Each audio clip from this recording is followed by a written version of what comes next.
Hello everyone, welcome you all to physics warrior. आशा करता हूँ आप लोग अच्छे होंगे और पढ़ाई कर रहे होंगे। आज के लेक्चर में हम देखने वाले हैं माइक्रोस्कोप। माइक्रोस्कोप में देखेंगे हम सिंपल माइक्रोस्कोप, उसका डेरिवेशन करेंगे, उसके फार्मूले का। और नेक्स्ट लेक्चर में हम कंपाउंड माइक्रोस्कोप को पढ़ेंगे। आज के लेक्चर में हम माइक्रोस्कोप स्टार्ट करने से पहले देखेंगे मोनोक्रोमेटिक एंड पॉलीक्रोमेटिक लाइट्स क्या होती हैं and pure and impure spectra क्या होता है। तो चलिए सबसे पहले देखते हैं मोनोक्रोमेटिक लाइट क्या होती है। ऐसी लाइट जिसमें से सिर्फ हमें सिंगल वेवलेंथ की लाइट मिले, वैसे ऐसी लाइट को हम कहते हैं monochromatic light. A light of single wavelength is called monochromatic light. जिसका सिर्फ सिंगल वेवलेंथ होगा उसी को हम कहेंगे मोनोक्रोमेटिक लाइट। और जिस सोर्स से हमें ये मोनोक्रोमेटिक लाइट मिलती है उसी को हम कहते हैं monochromatic source. The commonly used source of monochromatic light is sodium lamp, which emits yellow light of two wavelength 5890 angstrom and 5896 angstrom। जो कॉमनली यूज करते हैं मोनोक्रोमेटिक सोर्स की, मोनोक्रोमेटिक के लाइट के लिए जो मोनोक्रोमेटिक सोर्स होता है वो हम सोडियम लैम्प का यूज करते हैं, जो कि एमिट करती है येलो लाइट, जिसमें दो वेवलेंथ का ये येलो लाइट एमिट करती है, जो कि है 5890 angstrom and second one is 5896 angstrom. आप देख रहे होंगे वैल्यू कितनी पास पास है। तो इसका जो मीन वेवलेंथ आता है वो आता है 5893 एंगस्ट्रॉम के आसपास। जब आप ग्रेजुएशन करेंगे तो वहाँ पे जब फिजिक्स लैब में आप एक्सपेरिमेंट करते हैं, जब आपको मोनोक्रोमेटिक सोर्स यूज करना होता है तो वहाँ पे आप सोडियम लैम्प का यूज करते हैं। तो जब भी आप देखेंगे फर्दर जब स्टडीज़ करेंगे आप, तो वहाँ पे देखेंगे आप सोडियम लैम्प का यूज़ करेंगे एक्सपेरिमेंट करते वक्त। Sources of light are polychromatic which give light of several wavelength. आप जो सोर्सेस, जैसे कि वाइट लाइट है, यहाँ पे आप देख रहे होंगे इस टाइम वाइट लाइट है, तो ये वाइट लाइट क्या है, ऐसा सोर्स है, इसमें अलग अलग प्रकार की जो लाइट्स प्रेजेंट है, जैसे कि रेड है, ग्रीन है, येलो है, ये क्या करेंगे, इनका अलग अलग वेवलेंथ होता है। तो ऐसी लाइट को हम कहते हैं पॉलीक्रोमेटिक लाइट। मीन्स जिसमें अलग अलग वेवलेंथ की लाइट प्रेजेंट हो या एमिट कर रहा हो, उसी को हम कहते हैं पॉलीक्रोमेटिक लाइट। और ऐसे सोर्स को हम कहते हैं पॉलीक्रोमेटिक सोर्स। और पॉलीक्रोमेटिक सोर्स से हमें अगर फाइंड आउट करना है मोनोक्रोमेटिक लाइट, तो उसके लिए हम ऑप्टिकल फाइबर का यूज़ करते हैं, वही यहाँ पे लिखा हुआ है। अब देखते हैं हम प्योर स्पेक्ट्रा और इम्प्योर स्पेक्ट्रा क्या होता है। जैसे आपने स्पेक्ट्रम देखा, हमने लास्ट लेक्चर में जब प्रिज्म पढ़ा था, तो प्रिज्म में जब हमने डिस्पर्जन पढ़ा तो वहाँ पे देखा हमें एक स्पेक्ट्रम देखने को मिल रहा था। तो जब स्पेक्ट्रम देखने को मिलता है, जब उसमें अगर कलर एक दूसरे पे ओवरलैप करते हैं, तो उस पर हम जब क्लियरली उनकी लाइन विजिबल नहीं होती है, मीन्स वहाँ पे वो ओवरलैप कर रहे हो, जैसे रेड है, येलो है, ग्रीन है, वो क्या कर रहे हैं, एक दूसरे पे ओवरलैप करते हैं जो जब कलर्ड लाइट, तो वहाँ ऐसे स्पेक्ट्रा को हम कहते हैं इम्प्योर स्पेक्ट्रा। और जब वो लाइट जो सोर्स होते, जो लाइट आती है, जैसे रेड है, येलो है, जब वो एक दूसरे पे ओवरलैप नहीं करते तो उसे हम कहते हैं प्योर स्पेक्ट्रा। तो आई होप आप लोगों को यहाँ तक समझ में आया होगा। अब इसके आगे हम देखते हैं माइक्रोस्कोप।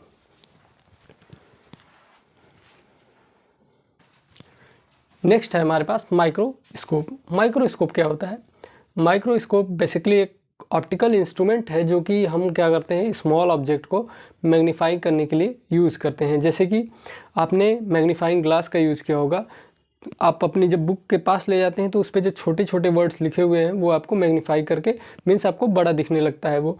या फिर आप जब कभी लैब में जाते होंगे तो वहाँ पे अपने वर्नियर कैलिपर जब आपको पढ़ना होता है, वहाँ पे रीडिंग उसकी देखनी होती है, तो आप क्या करते हैं, मैग्नीफाइंग ग्लास का यूज़ करते हैं। तो जो मैग्नीफाइंग ग्लास है वो भी एक माइक्रोस्कोप ही है, लेकिन वो है सिंपल माइक्रोस्कोप। तो माइक्रोस्कोप क्या है? An optical instrument an optical instrument which magnifies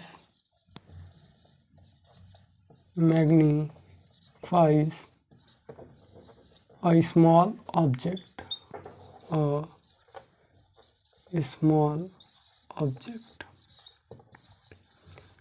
अगर सपोज दैट हम माइक्रोस्कोप का यूज़ नहीं कर रहे हैं और हमने कोई लेंस नहीं लगा रखा है, तो वहाँ पे हम क्या करते हैं, जब विथ नेक्ड आइज से हमें जब स्मॉल ऑब्जेक्ट को देखना होता है विथ नेक्ड आइज, तो आप क्या करते हैं, आप जैसे वर्ड लिखा हुआ है कोई भी बुक पे, तो आप क्या करते हैं, बुक को पास लाते हैं। ज़्यादा दूर ले जाएंगे तो वो आपको क्लियरली विजिबल नहीं होगा, लेकिन आपको हम जितना पास लाते हैं वो उतना ही अच्छा हमको दिखता है। लेकिन ह्यूमन आई की भी एक लिमिट है, मीन्स वो एक मिनिमम डिस्टेंस आने के बाद अगर उसको हम आगे और लाते हैं तो जो इमेज हमको दिख रही है हमें इमेज, वो क्या होने लगेगी, ब्लर होने लगेगी। लेट्स सपोज दैट इस पर कुछ लिखा हुआ है, तो अगर मैं इसको एक लिमिट तक लाऊंगा तो वो मुझे क्लियरली विजिबल होगा, उसके आगे लाऊंगा तो ये ब्लर होने लगेगी। तो जो लीस्ट डिस्टेंस है जहाँ तक हमें क्लियरली विजिबल होगा उसी को हम कहते हैं least distance of distinct vision. तो यह क्या है, विथ नेक्ड आइज से to see a small object, to see a small object clearly to see a small object clearly, we bring that object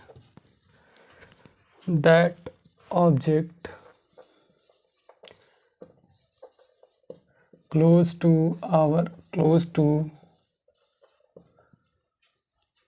to our eyes। लेकिन फिर भी मैंने अभी आपको जैसे बताया, एक लिमिट के बाद जब उसको हम लाते हैं तो वो क्या होता है, ब्लर होने लगता है। मीन्स एक लिमिट है, उसके आगे हम उसे नहीं ला सकते। तो यही अब लिखेंगे हम, however there is a minimum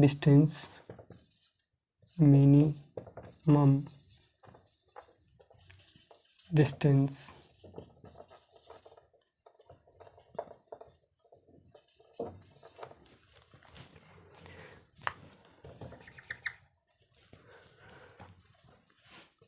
up to which the object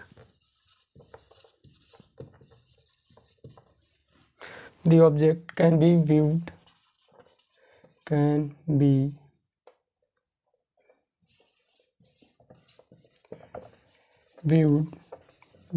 clearly। Means एक लिमिट है, मिनिमम डिस्टेंस जहाँ तक हम ला सकते हैं ऑब्जेक्ट को कि क्लियरली विजिबल हो। तो इसी मिनिमम डिस्टेंस को कहते हैं हम this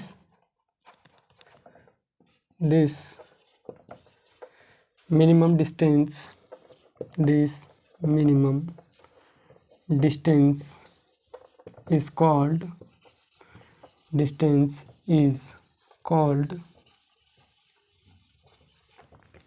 least distance of distinct vision,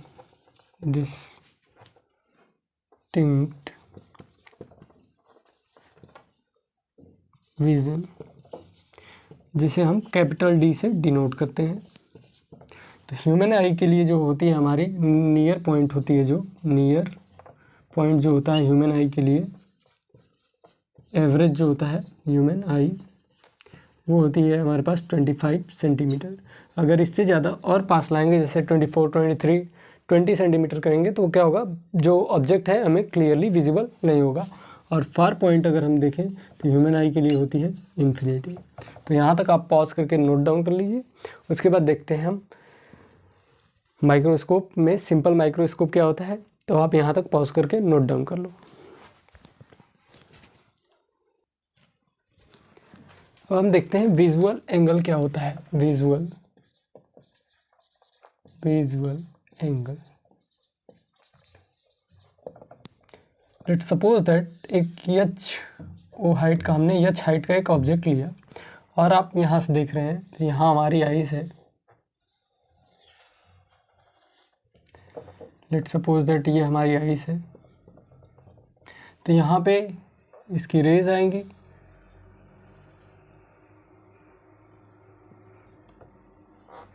तो जाके यहाँ पे इमेज फॉर्म होगी। तो यहाँ पे ये ऑब्जेक्ट जो है यहाँ पे कुछ एंगल सब्सटेंड कर रहा है आई के साथ। तो आई पे यहाँ पे, तो ये है हमारे पास थीटा एंगल। तो ये जो एंगल हमें यहाँ सब्सटेंड हो रही है ऑब्जेक्ट के द्वारा आई पे, इसी को हम कहते हैं विजुअल एंगल। तो इसी को लिखेंगे हम angle formed by object at eye पे जो एंगल फॉर्म कर रहा है ऑब्जेक्ट, उसी को हम कहते हैं विजुअल एंगल। और यहाँ पे आप देख रहे हैं इमेज बन रही है। अगर ये एंगल ज़्यादा होगा तो यहाँ पे जो इमेज बनेगी वो बड़ी बनेगी, मीन्स जितना ज़्यादा एंगल होगा उतना ज़्यादा हाइट हमें देखने को मिलेगी। मीन्स ये हाइट क्या है, अगर हाइट हमें बढ़ानी है तो दो केस है, या तो हम विजुअल एंगल बढ़ा दें। विजुअल एंगल कैसे बढ़ेगा, या तो हम इसे जो h हाइट का हमने ऑब्जेक्ट लिया है इससे बड़ा कोई ऑब्जेक्ट लाएं, या फिर कोई इसी ऑब्जेक्ट को पास में इसके शिफ्ट कर दें। जैसे लेट सपोज दैट इसे हमने यहाँ पे शिफ्ट किया, जब पास में लाएंगे तो यहाँ पे विजुअल एंगल ज़्यादा बड़ा बनने लगेगा। तो इससे क्या होगी, ऑब्जेक्ट हमें ज़्यादा बड़ा देखने को लगेगा कि उसकी इमेज ज़्यादा बड़ी बनेगी, क्योंकि ये अब यहाँ पे आएगा तो इमेज इसकी बड़ी बनेगी। या फिर इसी ऑब्जेक्ट के प्लेस पे हम कोई बड़ा ऑब्जेक्ट यहाँ पे प्लेस कर दें, तो यहाँ पे भी क्या बनेगा, बड़ा एंगल बनेगा। तो यहाँ से हमें क्या पता चलता है कि जो हाइट ऑफ ऑब्जेक्ट है, वो विजुअल एंगल के डायरेक्टली प्रोपोर्शनल है। मीन्स जितना बड़ा विजुअल एंगल बनेगा उतनी बड़ी ऑब्जेक्ट होगी, या उतना पास ऑब्जेक्ट होगा। पास अगर होगा तब लेट सपोज दैट हमने एक पॉइंट पे दो ऑब्जेक्ट रखे हैं, यहाँ पे एक थीटा बना रहा है, एक थीटा डैश बना रहा है। थीटा डैश की ज़्यादा वैल्यू है तो कौन सा ऑब्जेक्ट है जो ज़्यादा बड़ा होगा, तो वही ऑब्जेक्ट बड़ा होगा जो विजुअल एंगल जिसका ज़्यादा है। मीन्स थीटा डैश जिसका एंगल है वही ऑब्जेक्ट बड़ा होगा। तो आई होप आप लोगों को समझ में आया होगा कि विजुअल एंगल क्या होता है।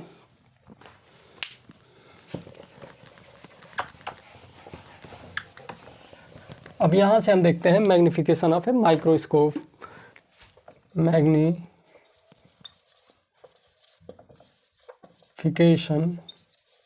या आपको कहीं कहीं देखने को मिल जाएगा मैग्निफिकेशन पावर, इसी को लिखा हुआ मैग्निफिकेशन ऑफ माइक्रोस्कोप, जिसे हम कैपिटल M से डिनोट करते हैं। M इज इक्वल टू क्या होता है, विजुअल एंगल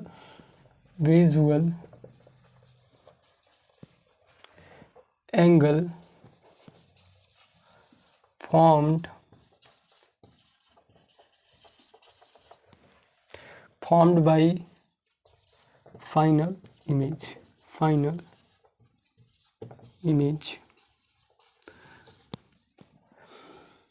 एंड अपॉन में होता है visual angle formed by object kept at D।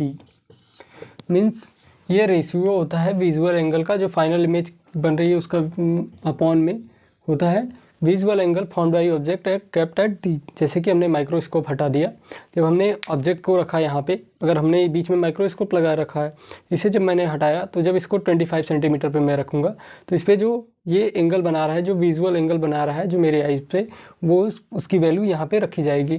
तो जो visual angle formed by final image होता है उसे हम जनरली बीटा कंसिडर करते हैं, और जो visual angle formed by object kept at D उसे हम अल्फ़ा कंसिडर करते हैं। तो ये जो केस है ये दोनों ही माइक्रोस्कोप के लिए ट्रू है। मीन्स कंपाउंड माइक्रोस्कोप या सिंपल माइक्रोस्कोप की बात करें तो ये फार्मूला हम दोनों में यूज़ कर सकते हैं। तो यहाँ तक पॉज करके आप नोट डाउन कर लो। इसके बाद देखते हैं हम सिंपल माइक्रोस्कोप क्या होता है।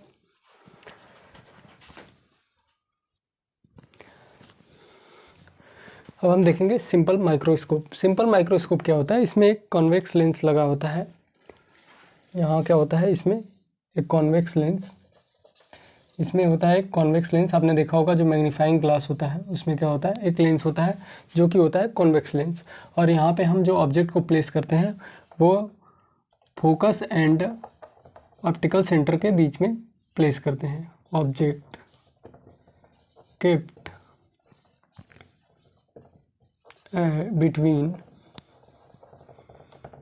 between focus and optical centre. और जब आप पता है सिंपल माइक्रोस्कोप को जब यूज़ करते हैं, जो मैग्नीफाइंग ग्लास होता है, तो आप आइज़ के पास लाके उसे यूज़ करते हैं। मीन्स बहुत ज़्यादा यूज दूरी से नहीं, आप क्या करते हैं पास में उसको लाके, जैसे आपको कोई वर्ड पढ़ना है तो आप क्या करते हैं मैग्नीफाइंग ग्लास को अपने आइज़ के पास लाते हैं और बुक को इस तरह से पकड़ते हैं और जो उस पर लिखा हुआ है उसे आप देखते हैं। तो मीन्स वो क्या होता है, ज़्यादा दूर से हम इसे यूज़ नहीं करते हैं, क्या करते हैं पास में यूज़ करते हैं। अब क्या होगा, अब देखते हैं हम यहाँ से इसका फार्मूला डिराइव करते हैं। ये है कॉन्वेक्स लेंस, ये है हमारे पास सिंपल माइक्रोस्कोप। हमने एक ऑब्जेक्ट प्लेस किया, let suppose that HO height का, U डिस्टेंस पे हमने इसे प्लेस किया है और ये फोकस एंड ऑप्टिकल सेंटर के बीच में है। कहीं भी ये लाई कर रहा है, लेकिन ये फोकस और ऑप्टिकल सेंटर के बीच में कहीं लाई कर रहा है। तो यहाँ से हमें 2 रेज चाहिए इमेज फॉर्म करने के लिए। तो यहाँ से जाएगा, ये फोकस से पास करेगा, यहाँ से फोकस से पास करेगा, फिर उसके बाद यहाँ से हमने एक ऑप्टिकल सेंटर से एक रे ले जानी है। यहाँ से क्या होगा, हम देखेंगे ये जो दोनों रे होंगी वो डाइवर्जिंग रे होंगी ये दोनों। आपने कॉन्वेक्स लेंस जब पढ़ा था तो वहाँ हमने बताया था कि ये जब केस होता है फोकस एंड ऑप्टिकल सेंटर का, तो वहाँ पे जो रेज होती हैं वो क्या करती हैं, रिफ्रैक्शन के बाद डाइवर्ज हो जाती हैं। तो डाइवर्जिंग रेज हमें मिलेंगी। मीन्स ये क्या करेंगी, आगे तो ये कहीं भी मीट नहीं करेंगी, मीन्स ये क्या करेंगी, नेवर मीट करेंगे। अब हम यहाँ पे आईज, अब आप ऑब्जेक्ट को देखेंगे कहीं यहाँ से, तो यहाँ पे आई आपकी होगी।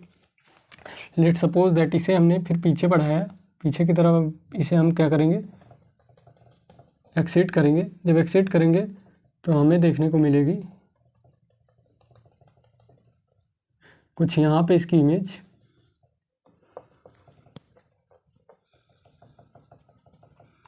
जो कि होगी HI के इक्वल। ये हमारे पास लेट सपोज दैट एंगल जो बना वो बीटा बना, और यहाँ पे आपकी आईज है, मीन्स ये एंगल क्या हो रहा है, बीटा क्रिएट हो रहा है। बीटा क्या है यहाँ पे, visual angle formed by final image. जैसा कि आप देख रहे हैं यहाँ पे जो फाइनल इमेज हमें यहाँ पे देखने को मिली, यहाँ पे ये एक्सटेंड क्या कर रहा है, ये आई पे बीटा एंगल बना रहा है। मीन्स विजुअल एंगल जो हमारे पास है वो बीटा है।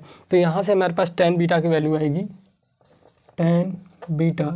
अब हमें हाइट ऑफ इमेज तो पता नहीं है, हर केस में पता नहीं होती है, तो क्या करेंगे हम, मीन्स पीछे कितना इमेज बड़ा बन रहा है ये नहीं पता चलता। आप ये देख रहे होंगे, ये जो ट्राइंगल है इसे हम बाहर निकालते हैं, ये है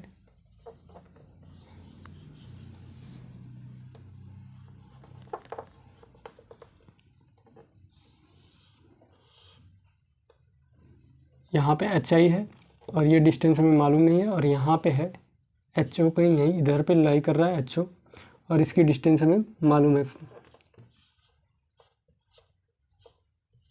तो आप बीटा कंसिडर करेंगे जब, तो आप tan बीटा की जब वैल्यू लेंगे तो या आप तो बड़े ट्राइंगल को भी कंसिडर कर सकते हैं या फिर छोटे ट्राइंगल को भी कंसिडर कर सकते हैं, क्योंकि बीटा एंगल क्या है, दोनों ट्राइंगल में है। तो यहाँ पे हम छोटे वाले ट्राइंगल को लेंगे, क्योंकि हमें हाइट ऑफ ऑब्जेक्ट भी पता है और यहाँ पे डिस्टेंस भी पता है, और यहाँ पे हाइट ऑफ इमेज हमें पता नहीं है हर केस में, और ये भी नहीं पता है कि वो कहाँ पे बन रहा है। तो यहाँ पे हम लेंगे HO/U, जो ऑब्जेक्ट की डिस्टेंस है वो U के इक्वल है। अब आपको पता है beta is very small angle.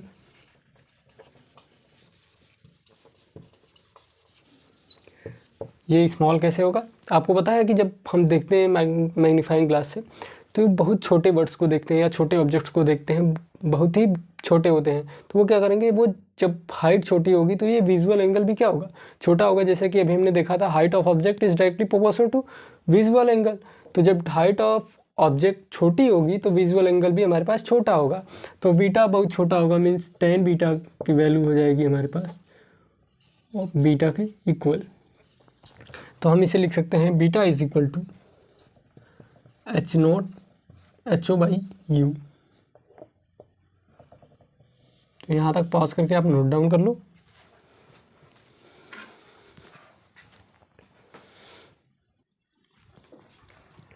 आपको पता है कि मैग्नीफिकेशन अब फाइंड आउट करना है यहाँ पे। तो m इज इक्वल टू था हमारे पास beta by alpha, beta visual angle form by final image, and alpha जब हम केप्ट करते हैं डी पे ऑब्जेक्ट को तो वो जो विजुअल एंगल बनाता है उसी को हम अल्फा कहते हैं।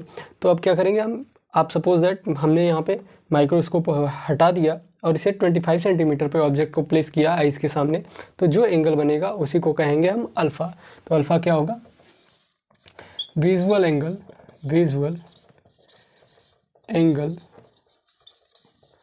फॉर्म्ड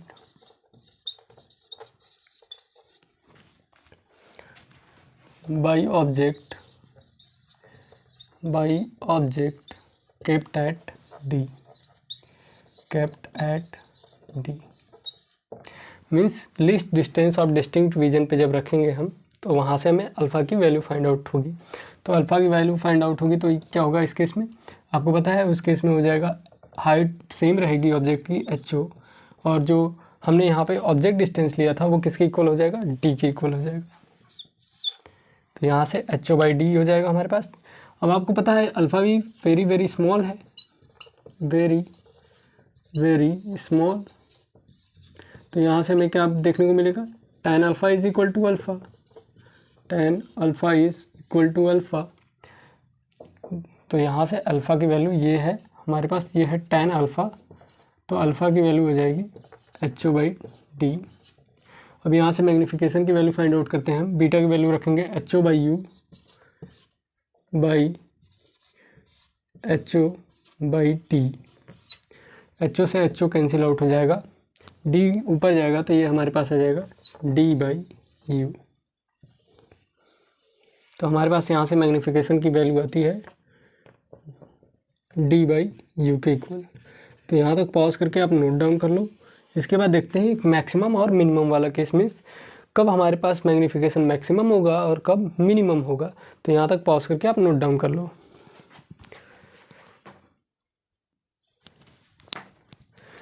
केस फर्स्ट देखते हैं मैक्सिमम मैग्नीफिकेशन कब होगा। मैक्सिमम मैग्नीफिकेशन कब होगा, अब आपको पता है कि जब हम ऑब्जेक्ट को रख रहे हैं 25 सेंटीमीटर पे, मीन्स लीस्ट डिस्टेंस पे रख रहे हैं, तो क्या हो रहा है, हमें ऑब्जेक्ट क्लियरली देखने को मिल रहा है और बड़ा देखने को मिल रहा है। अगर उससे दूर ले जाएंगे हम तो वो हमें क्या होगा, उतना बड़ा देखने को नहीं मिलेगा, मीन्स उसकी साइज़ छोटी होती जाएगी। तो मैक्सिमम मैग्नीफिकेशन करने के लिए हमें जो फाइनल इमेज बनाना पड़ेगा वो कहाँ पे बनाना पड़ेगा, एट D बनाना पड़ेगा।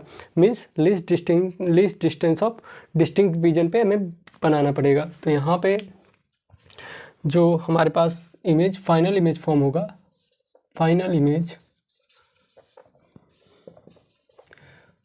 Image is formed at D। अभी हमने यहाँ पे देखा था हमारी m की वैल्यू आई थी D/U के इक्वल। अब इस केस में क्या होगा, U माइनस U के इक्वल होगा और V माइनस D के इक्वल होगा, sorry minus D, capital D होगा यहाँ पे। माइनस D क्यों आया, क्योंकि आप जब आइस के पास, जैसे सपोज दैट मैंने इस ऑब्जेक्ट को रखा तो क्या हो रही है, लाइट रेज इधर आ रही है लेकिन ये मेरे सामने अपोजिट डायरेक्शन में है। तो यहाँ पे क्या होगा, इसकी जो डिस्टेंस आएगी वो हमेशा निगेटिव आएगी, तो माइनस D के इक्वल हो गया। और U जब माइक्रोस्कोप के सामने आप रखेंगे तो वो हमेशा क्या होगा, ये होगा निगेटिव। तो अब हम यहाँ पे फार्मूले में पुट करने से पहले हमें U के टर्म में वैल्यू फाइंड आउट करनी है। तो यहाँ से हम focus 1/V is equal to sorry, यहाँ से हम लेंस मेकर फार्मूला लगाएंगे 1/F is equal to 1/V minus 1/U। 1/F is equal to 1/V की वैल्यू क्या है, माइनस 1/D, और U की वैल्यू है माइनस U, तो ये हो जाएगा प्लस 1/U। तो 1/u की वैल्यू हमारे पास यहाँ से आ जाएगी 1/f प्लस 1/d। तो यहाँ से अब हम वैल्यू को पुट करेंगे इस इक्वेशन में। तो m इज इक्वल टू हो जाएगा d, u की वैल्यू हमारे पास क्या है, d की वैल्यू है 1/f प्लस 1/d। अब d का अंदर हम मल्टीप्लाई करेंगे तो आ जाएगा d/f plus d/d is equal to 1। तो m इज इक्वल टू, इसे हम रीअरेंज करेंगे तो 1 प्लस d/f आएगा। तो जब हमें मैक्सिमम मैग्नीफिकेशन चाहिए उस केस में हमें फाइंड आउट करनी होगी वैल्यू, तो हम लीस्ट डिस्टेंस पे फाइनल इमेज को फॉर्म करेंगे और उस केस में जो फार्मूला आएगा हमारे पास वो ये आएगा m is equal to 1 plus d/f। तो इसे आप पॉज करके नोट डाउन कर लो। इसके बाद केस सेकेंड देखते हैं जिसमें मिनिमम मैग्नीफिकेशन होता है, मीन्स रिलैक्स्ड आइज से हम देखते हैं, हमें आइज पे स्ट्रेन नहीं होता है, वो रिलैक्स आइज होती है। तो उस केस में जो m की वैल्यू होती है वो क्या होती है उसे देखेंगे।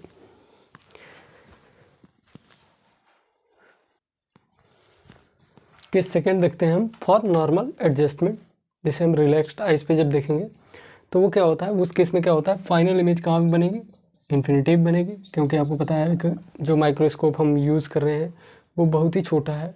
उस केस में जो फाइनल इमेज बनती है, जो हमारा फोकस है वो बहुत छोटा है, फोकल लेंथ, उस केस में जो दूरी होती है वो क्या हो जाती है, बहुत ज़्यादा हो जाती है। तो वो क्या होता है, वहाँ पे इन्फिनिटी कंसीडर किया जाता है। तो final image is formed at infinity. तो इस केस में क्या हो जाएगा, u की वैल्यू हो जाएगी -u के इक्वल और v की वैल्यू हो जाएगी इन्फिनिटी के इक्वल। तो अब इसे हम लेंस मेकर फार्मूले में रखेंगे 1/f is equal to 1/v minus 1/u। 1/f is equal to 1/इन्फिनिटी माइनस प्लस हो जाएगा प्लस 1/u। इन्फिनिटी की वैल्यू क्या हो जाएगी, 1/इन्फिनिटी की वैल्यू 0 हो जाएगी। तो 1/f is equal to 1/u के इक्वल हो जाएगा। अब इसे हम मैग्नीफिकेशन के फार्मूले में रखेंगे तो f is equal to d/1/u की वैल्यू है हमारे पास 1/f, तो यहाँ पे हो जाएगा f। तो m is equal to d/f आएगा। तो यहाँ तक पॉज करके आप नोट डाउन कर लो। जब मिनिमम मैग्नीफिकेशन की बात करेंगे तो हमारे पास वैल्यू ये आएगी।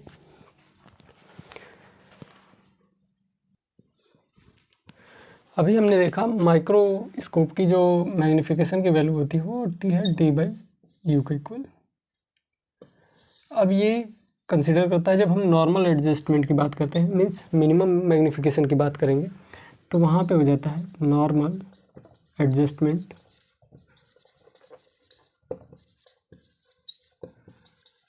इसी को हम कह सकते हैं मिनिमम मैग्नीफिकेशन।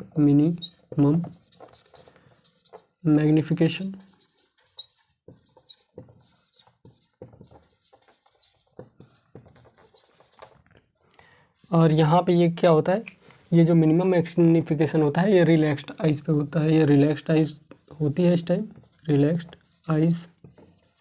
और जो इस केस में जो इमेज फॉर्म हो रहा होता है, image formed final image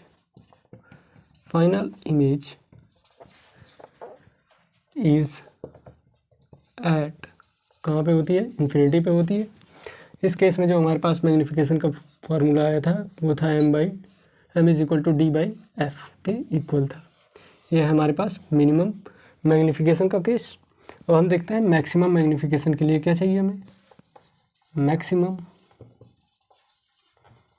magnification.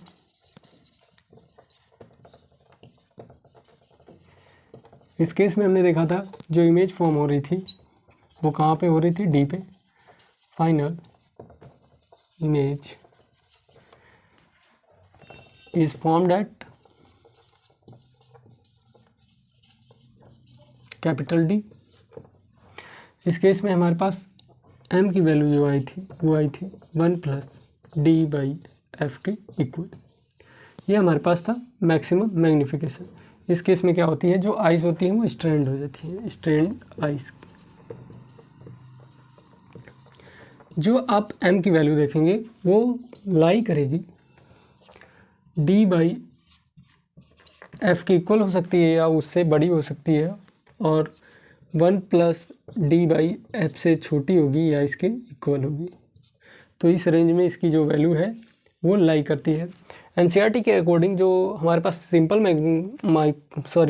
Microscope होता है वो क्या करता है, 9 टाइम्स मैग्नीफाइड हमें इमेज देता है, 9 टाइम्स मैग्नीफाइंग इमेज देता है। अभी हम इस पर कुछ क्वेश्चंस करेंगे ताकि ये आपको अच्छे से क्लियर हो जाए। इन सभी फार्मूले का उसमें यूज करेंगे, करने पे आपको ये सारी चीज़ें क्लियर हो जाएंगी।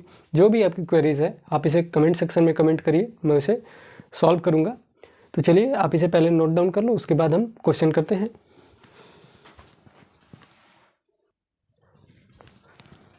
क्वेश्चन है हमारे पास, a thin convex lens of focal length 5 centimetre is used as a simple microscope by a person with normal near point 25 centimetre, what is the magnification power of the microscope.